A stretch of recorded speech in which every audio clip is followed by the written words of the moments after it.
pointing out in front. That way the camera cannot go forward.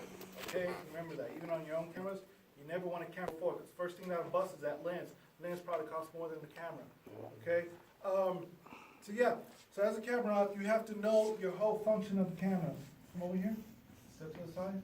Okay, now if I told you to pedestal up, with one hand you loosen up this knob. But don't let it go forward? Yeah, well, this is locked, so Okay. it's not gonna go forward. Okay, that's good. Now you can pull up on it, pull up to your desired height, that's too high. Lower it a little. All right, now lock it off.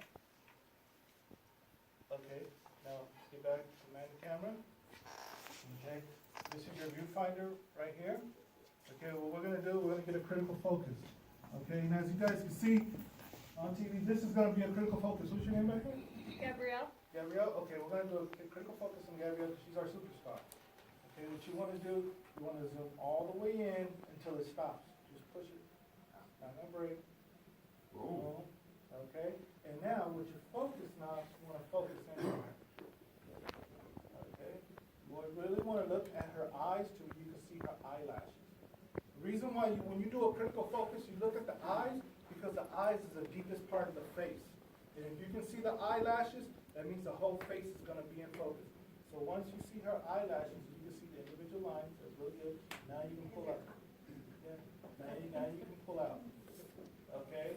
You always want the eyes in focus. Yes. Now, one more quick note. I mean, if you have something really, really tight, and the nose is out of focus, and the eyes are in focus, you're good. If the nose is in focus and the eyes are out of focus, you're gonna hear about it next day.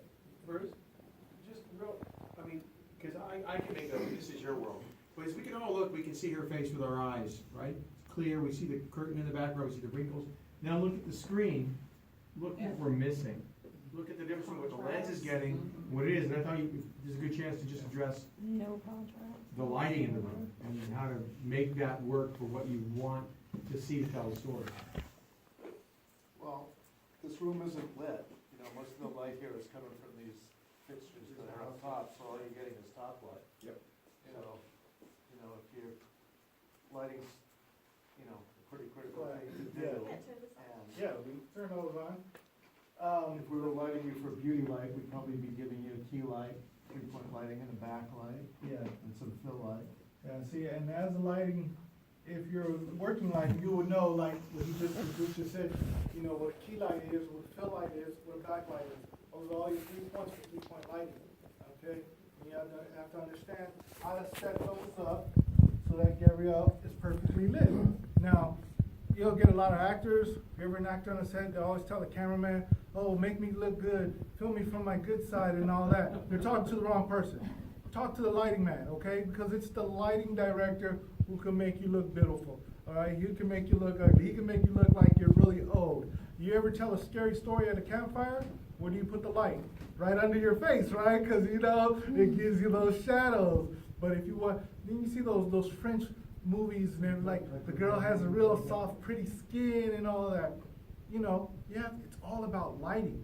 Camera's gonna give detail. Yeah, if the camera 1080, you know, we working with 1080 pixels, we're picking up all the small, fine detail and all that. But the way the detail is shaped is with the lighting.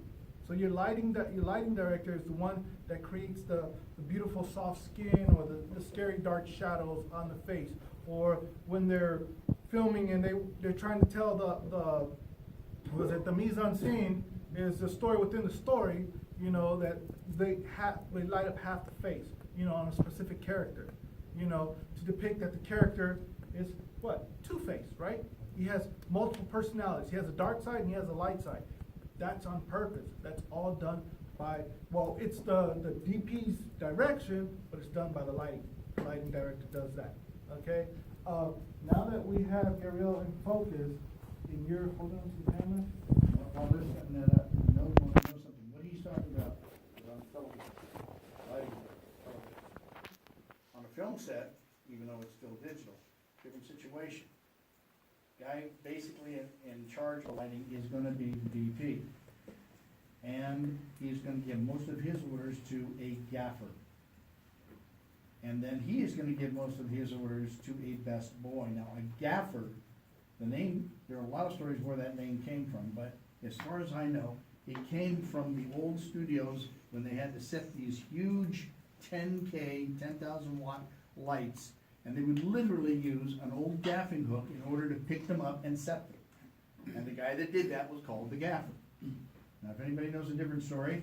I'll go with that, sure. So, that's something So, like the again, it's different language. You walk onto a TV set, and you wanna talk to the DLD. Not necessarily the DP, you wanna talk to the LD. You walk on a film set, and you wanna, if you're assigned to the camera department, then you wanna find out who's the DP, who's his gaffer, and who's his best boy. And find out who the electricians are, and then it goes. So you were gonna address, some things from the acting standpoint? All right, I will stand up. How you guys doing? I'm Elliot. And I am an actor primarily that is easing into writing as I go along. Thankfully, I actually work quite a bit, guest star on TV shows, quite a few commercials, et cetera, et cetera. Coming onto a set from a production assistant standpoint, one of the things that I think is most effective for you guys is you have to understand that there is the technical aspect of what you guys need to do, like, pull the cable, whatever it is, or get the coffee, all of that.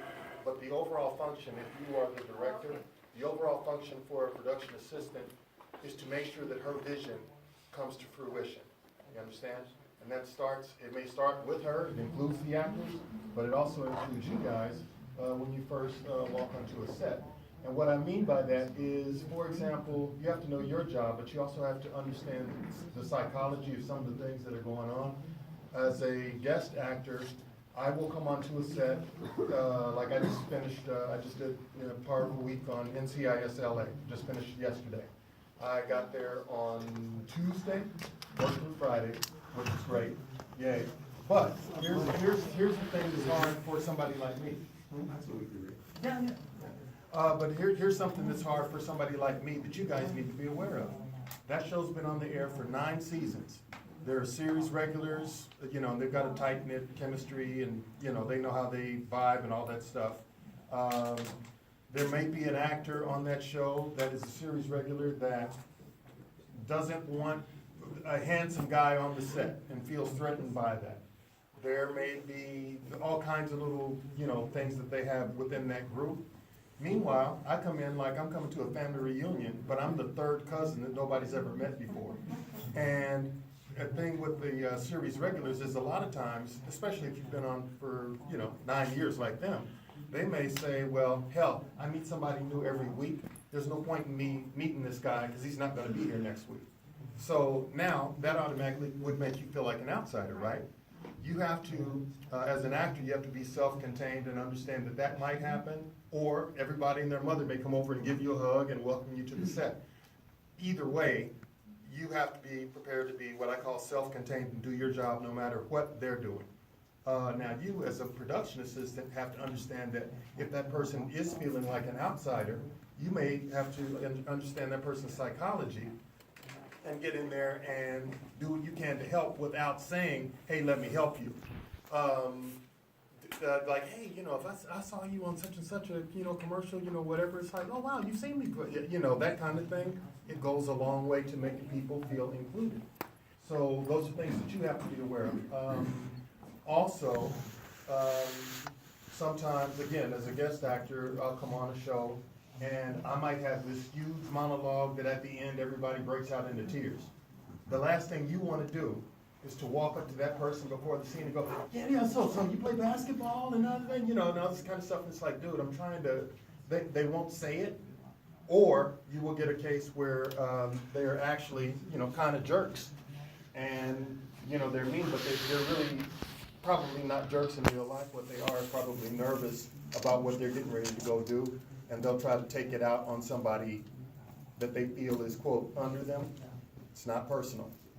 Don't take shit unnecessarily, but just understand that if something comes at you all the time, it's not about you. Your goal is to what? Bring the vision together, right? And then another, just to piggyback on that, don't say, hey, that was a great